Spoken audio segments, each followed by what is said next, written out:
Let's bring into the conversation now Democratic U.S. Senator Chris Murphy of Connecticut. Senator Murphy, thank you so much for joining us. We know this is a big, long night already for you. Thank you so much, sir. Yeah, sure. Good to be with you.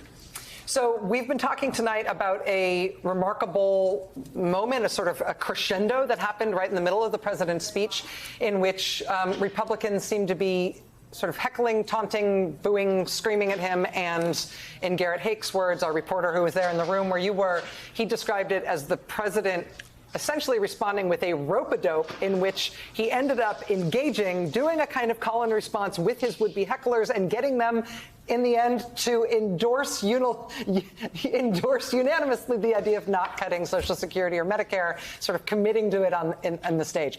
It seemed like incredible theater from where we sat. I have to ask you if you saw it the same way and what it was like from your vantage point.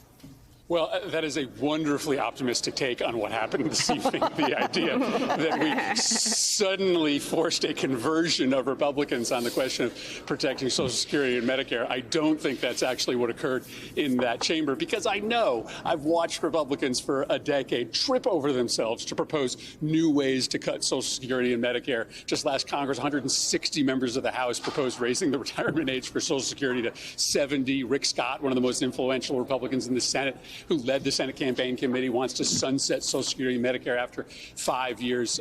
These guys want to do only a handful of things in life, and one of them is cut entitlements. But they know it's really politically unpopular. So when the lights are on, they don't want to get caught red-handed. And when the president called them out directly tonight, their instinct was to stand up and protest. But thou doth protest a bit too much.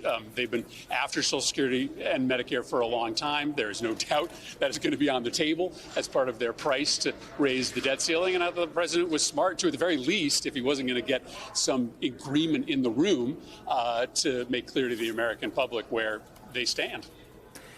What did you make of the overall thrust of the president's speech, focusing on infrastructure, focusing on drug prices, focusing on the things that have been passed and the accomplishments that he's had thus far around very basic human economic concerns, the number of jobs, wages going up, inflation coming down, manufacturing jobs being reestablished, there being lots of manufacturing jobs now in the pipeline, which will be six-figure salaries for people who don't have to have four-year degrees in order to get those kinds of jobs.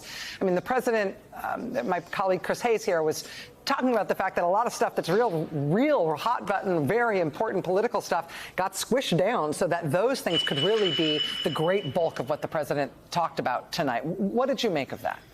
So I thought the whole speech was great, but I thought that first 20 minutes to a half an hour was the best the president has ever been. Now, he's always good sort of making this metaphysical connection with the American public. But listen, I think he knows what's going to happen for the next 2 years. I think he knows that there's not a great chance that we're going to get the kind of big legislative achievement that we got in the last 2 years. So he's speaking directly to the American people, right? He's talking about these forgotten Americans. He's talking to people about how their communities, their cities feel sort of weaker than ever before. And he's really speaking to the dignity that people feel that they have lost. And I just thought it was brilliant the way that he was speaking, directly into the middle of the country, not just sort of middle income America, but literally middle America, right, talking to the red states. And it just stood in contrast to Sarah Huckabee Sanders, who I got to listen to as I was waiting to come on the air. What's this woke mob agenda she's talking about? It's infrastructure. It's lowering the cost of insulin.